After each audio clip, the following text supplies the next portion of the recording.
Preparing for the school ni Sarah. Putting the name tag. All the books. Ate, look at my new plan.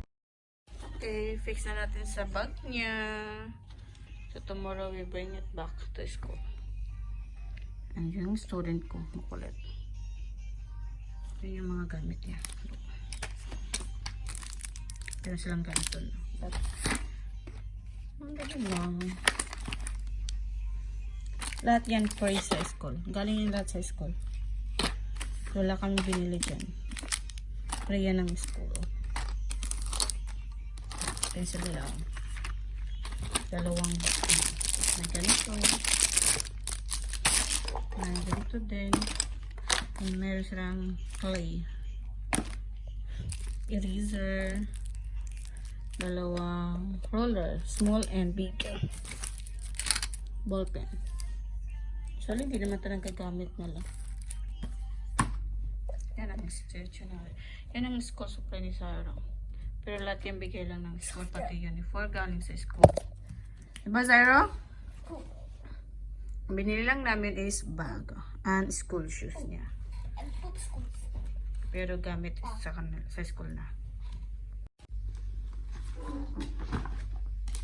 Kasi, kailangan na ayos para hindi siya kalat.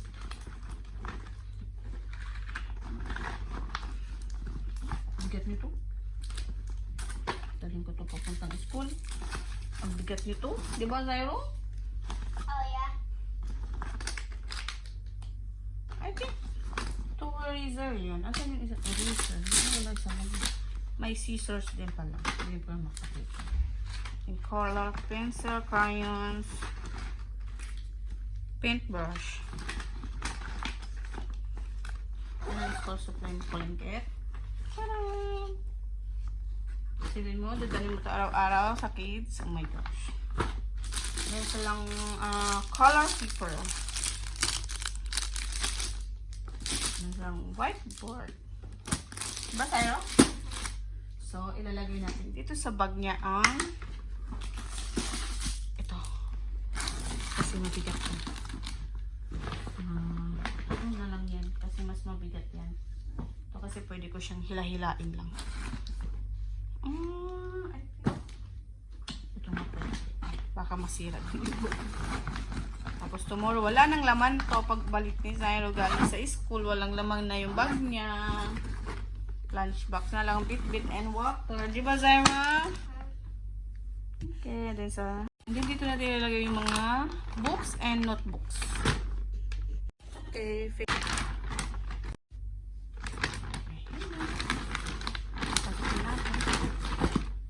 Tapos na po dito. And prepare lang natin. Ngayon may ilalagay ko na siya sa car. Kasi tomorrow, hindi ko kaya sabay-sabay. Hirap na ako. Diba, Sarah? Pero isa lang ako nito naghahakot lagi. Wala ako nakatulog sa paghahakot. Isa lang ako. Kaya, amiyang gawin ka lang ilalagay ko na yan. Mga notebook at book sa car. Para hindi ako magahol tomorrow morning. Lahat ako gagawa. Sa paligo, pagpakain. Sa batang makulit. Okay. We're done na. Why ba? Why? No, sisi. Yan na siya. Tapos ito yung isang bag niya. Okay. Bye-bye. Ay, hindi ba pala? May pakita ko yung uniform.